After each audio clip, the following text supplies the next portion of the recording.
La dernière valeur dont on va parler, c'est ADP. ADP qui se porte bien avec un mouvement qui reste haussier, une bonne orientation sur le titre.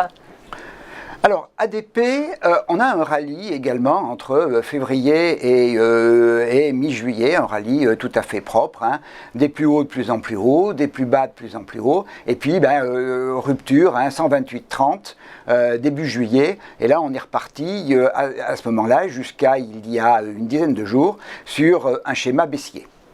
Alors, on est là aussi à une confluence avec une zone qui est juste au-dessus de notre tête, entre 108,20 et 109,25, qui est à la fois, comme toujours, le retracement de toute la période baissière, le retracement 38,2, et également un niveau de résistance à 109,25.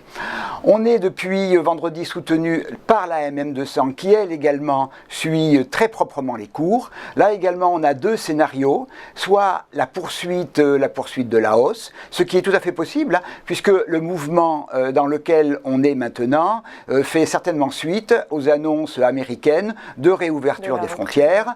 Donc c'est le redémarrage du transport aérien. Air France et Lufthansa, eux, sont à peu près dans le même schéma de court terme qu'ADP. Donc on peut tout à fait envisager effectivement la poursuite de cette hausse à moyen terme.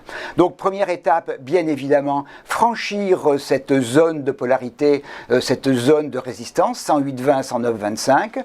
Au-dessus, on a très proche le 50% qu'il faudra surveiller. Et puis là, on a également à nouveau une zone de résistance très importante qui est à la fois un gap qui a été ouvert au mois de juillet, le retracement 61,8 de la baisse entre 115,90 et 116,75. Quand on refranchit le niveau de 61,8, la probabilité de revenir à l'origine du mouvement est assez importante.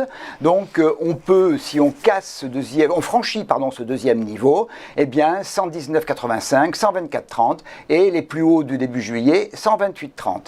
Et puis si effectivement on est depuis plusieurs jours autour de ces niveaux, si ça ne passe pas, c'est retour 103,20 et puis 96,10.